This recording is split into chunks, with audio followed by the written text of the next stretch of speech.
भीमा नदी शांतपणे वाहत होती, पण तिच्या काठावर इतिहास उसळणार होता. 1 जानेवारी 1818 एक अशी सकाळ जी फक्त तारखेत अडकली नाही, तर स्वाभिमानाच्या रक्तानं इतिहासात कोरली गेली. एका बाजूला हजारोंची फौज, सत्तेचा माज, तलवारींच्या गर्जना आणि दुसऱ्या बाजूला आत्मसन्मानाने भरलेले मोजके सैनिक. ही लढाई केवळ इंग्रज आणि पेशव्यांमधली नव्हती, तर माणूस म्हणून जगण्याच्या हक्कासाठी होती. ज्यांना शतकानुशतके पायाखाली तुडवण्यात आलं, ज्यांच्या गळ्यात मडकी आणि कमरेला खराटा बांधला गेला, त्याच लोकांनी या रणांगणावर उभं राहून सांगितलं, आम्ही फक्त लढवय्ये नाही, आम्ही माणसं आहोत. भीमा कोरेगावची लढाई म्हणजे फक्त विजय किंवा पराभव नाही, ती आहे अन्यायाविरुद्ध पेटलेली पहिली ठिणगी. ती आहे दलित समाजाच्या स्वाभिमानाचा पहिला रणशिंग. आणि म्हणूनच आजही 200 वर्षांनंतर विजयस्तंभाकडे पाहताना इतिहास बोलतो आणि प्रश्न विचारतो, नेमकं काय घडलं होतं त्या दिवशी, ज्यामुळे हा स्तंभ आजही उभा आहे. हा स्तंभ उभा होण्यामागे नेमका काय इतिहास आहे, भीमा कोरेगाव युद्धाची खरी कहाणी काय आहे, हेच सगळं जाणून घेणार आहोत या व्हिडिओच्या माध्यमातून. नमस्कार, मी अर्जुदा आणि तुम्ही पाहताय विषयच भारी. मंडळी, भीमा कोरेगावची लढाई केवळ लष्करी विजयापुरती मर्यादित नाही, तर तिचं सामाजिक महत्त्व मोठं आहे. डॉक्टर बाबासाहेब आंबेडकर यांनी या स्थळाला भेट दिल्यानंतर या लढाईला दलित समाजाच्या शौर्याचं आणि आत्मसन्मानाचं प्रतीक म्हणून विशेष ओळख मिळाली. तेव्हापासून भीमा कोरेगाव इथं दरवर्षी लाखो अनुयायी विजयस्तंभाला मानवंदना देण्यासाठी एकत्र येतात. या विजयस्तंभाच्या इतिहासामध्ये भीमा कोरेगावच्या लढाईचा इतिहास लपलेला आहे. 18व्या शतकाच्या उत्तरार्धात मराठा साम्राज्य अंतर्गत संघर्षामुळे कमकुवत होत चालला होता. दरम्यान पेशवे बाजीराव दुसरे यांच्या कारकिर्दीत ईस्ट इंडिया कंपनीशी 2 मोठी युद्धे झाली. या संघर्षात पेशवाईचा पराभव झाला आणि मध्य पश्चिम भारत इंग्रजांच्या सत्तेखाली आला. त्या काळी पेशवाईत जातीभेद आणि अस्पृश्यतेचे कठोर नियम होते.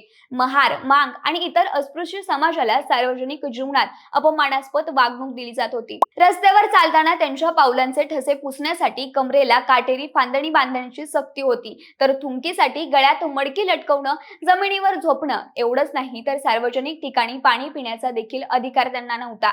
अशी अमानवी वागणूक त्यांना दिली जात होती. या अन्यायाला उत्तर देण्यासाठी आणि स्वतःच्या हक्कासाठी आवाज उठवण्यासाठी महार समाजाने इंग्रजांसोबत मिळून पेशव्यांविरुद्ध लढण्याचा निर्णय घेतला. यानंतर 31 डिसेंबर 1817 रोजी ब्रिटिश ईस्ट इंडिया कंपनीचे कॅप्टन फ्रान्सिस टॉन्टन यांच्या नेतृत्वाखालील तुकडी शिरूरहून कोरेगावकडे निघाली. या सैन्यात सुमारे 834 सैनिक होते. त्यात बॉम्बे नेटिव्ह लाईट इन्फंट्रीचे सुमारे 500 महार सैनिक होते, तर काही युरोपियन तोफखान्याचे सैनिक आणि घोडदळासह तोफांचाही यात समावेश होता. दुसऱ्या बाजूला पेशव्यांच्या नेतृत्वाखालील मराठा सैन्याची संख्या 25 ते 28 हजारांपर्यंत होती. मराठा, अरब, गोसावी अशा विविध तुकड्यांचा त्यात समावेश होता. दरम्यान यानंतर 31 डिसेंबर 1817 रोजी इंग्रजांनी त्यांच्या सैन्याला 28,000 सुसज्ज पेशव्यांच्या सैन्याविरुद्ध लढण्याचा आदेश दिला. पेशव्यांच्या सैन्यात सेनापती बापू गोखलेंच्या नेतृत्वात 20,000 घोडदळ, 8,000 पायदळ तसंच त्रिंबक डेंगळे, विंचुरकर इत्यादी सरदार आणि प्रचंड तोफखाना होता. या सैन्यासह 31 डिसेंबरच्या रात्री शिरूरहून कडाक्याच्या थंडीत खडतर प्रवास करत साधन सामग्रीच्या अभावात उपाशी अवस्थेतील 500 महार आणि इंग्रजांचे इतर सैन्य 26 मैलांचं अंतर चालून पुण्याच्या दिशेने निघाले होते. ते कोरेगाव इथं सकाळी पोहोचले आणि युद्धाचं रणशिंग फुंकलं. 1 जानेवारी 1818 ला सकाळी 9 वाजता सुरू झालेली ही लढाई पुढे सलग 12 तास चालली. अखेर पेशव्यांचे सैनिक पळून गेले. त्याचबरोबर बाजीराव दुसरा देखील पुलगावला पळून गेला. युद्ध थांबलं. रात्री 9:30 वाजता पेशव्यांनी माघार घेतली. पण या युद्धात 500 महार सैनिकांनी उपाशी अवस्थेत अविरत पराक्रमाची शर्त केली आणि इंग्रजांचा विजय झाला. परिणामी या 500 महारांनी जातीय गुलामगिरी लादणाऱ्या पेशव्यांच्या राज्यात निर्मूलन करून सूड उगवला. पेशव्यांना वाटत होतं की इंग्रज नदी पार करतील, मात्र इंग्रज सैन्यानं कोरेगाव ताब्यात घेतला आणि तिथंच लढाई जिंकली. जवळपास 12 तास चाललेल्या या संघर्षात संख्येने कमी असलेल्या महार सैनिकांनी शौर्य दाखवलं आणि इतिहास घडवला. यावर लिहिताना ज्येष्ठ इतिहासकार जेम्स ग्रेट डफ सांगतो की या लढाईत महार सैनिकांनी माघार घेतली नाही, पण पेशव्यांच्या सैन्याला माघार घ्यावी लागली. हा पराभव केवळ सैनिकांचा नव्हता, तर पेशवाईच्या सत्तेच्या ऱ्हासाचा निर्णायक टप्पा होता. तत्कालीन या विजयानंतर ब्रिटिशांनी महार सैनिकांचे आभार मानले आणि यानंतर 26 मार्च 1821 ला कोरेगावला त्यांनी महार सैनिकांच्या पराक्रमाची साक्ष देणारा युद्ध विजयस्तंभ उभारला. या स्तंभावर सोमनाक, रामनाक, येसनाक, भागनाक, हरनाक, अंबनाक, काननाक, रूपनाक, लखनाक यांसह शहीद महार सैनिकांची नावे कोरण्यात आली आहेत. हा स्तंभ केवळ इंग्रजांच्या विजयाचं प्रतीक नाही, तर अन्यायाविरुद्ध लढणाऱ्या सैनिकांच्या शौर्याचं प्रतीक आहे.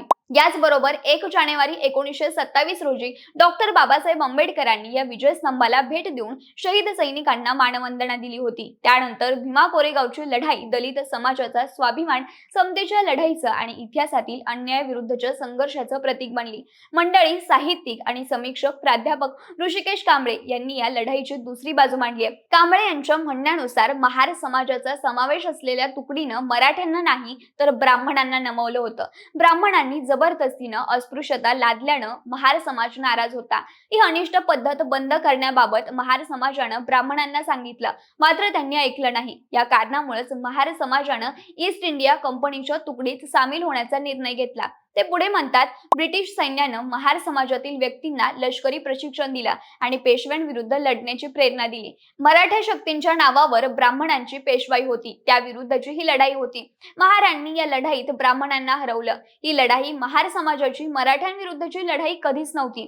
महार आणि मराठा यांच्या दरम्यान मतभेद किंवा संघर्ष कधीच नव्हता. इतिहासात अशा वादावादीची उदाहरणही नाहीत.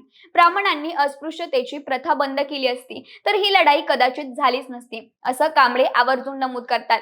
मराठ्यांचं नाव घेतलं जातं कारण मराठ्यांचं राज्य पेशवाईत ब्राह्मणांच्या हाती होतं. ही लढाई म्हणजे पेशव्यांची शेवटची मोठी लढाई होती. ब्रिटिशांना त्यांना नमवायचं होतं, म्हणूनच ब्रिटिशांनी महार समाजातील व्यक्तींना हाताशी घेतलं आणि पेशवाई संपुष्टात आणली. पण तरी देखील आता भीमा कोरेगाव युद्धाला 200 वर्ष पूर्ण होऊनही 1 जानेवारी 2018 ला हिंसाचार उफाळून आला होता. पण हे सगळं अचानक घडलं नव्हतं, तर यामागं राजकीय आणि वैचारिक मतभेद होते. पण हा हिंसाचार नेमका काय आहे हे बघू तर 2018 मध्ये या लढाईला 200 वर्ष पूर्ण होत असल्यानं मोठ्या प्रमाणात कार्यक्रम होत होते. याच काळात काही ठिकाणी चेतावणीखोर भाषणं, पोस्टर्स आणि अफवा पसरल्या. आपला इतिहास कमी लेखला जातो किंवा दुसरा गट वरचढ ठरतोय अशी भावना काही लोकांमध्ये निर्माण झाली होती. 1 जानेवारी 2018 रोजी सकाळपासूनच महाराष्ट्राच्या वेगवेगळ्या भागातून हजारो लोक भीमा कोरेगावकडे निघाले होते. सुरुवातीला वातावरण शांत होतं. लोक शौर्यस्तंभाला अभिवादन करण्यासाठी रस्त्यानं चालत होते. पण अचानक काही ठिकाणी कार्यक्रमाला जाणाऱ्या लोकांवर दगडफेक सुरू झाली. रस्त्यावर अडथळे टाकले गेले, गाड्या फोडल्या गेल्या आणि गोंधळ उडाला. लोक घाबरून पळू लागले. या गोंधळात मारहाण झाली, अनेक जण जखमी झाले आणि एका तरुणाचा मृत्यू झाला. हिंसाचाराची बातमी पसरताच परिसरात आणि नंतर राज्यभरात संताप उफाळला. आंदोलनं आणि जाळपोळ झाली. मात्र पोलिसांनी घटनेचं गांभीर्य लक्षात घेत वेळेत परिस्थिती नियंत्रणात आणली.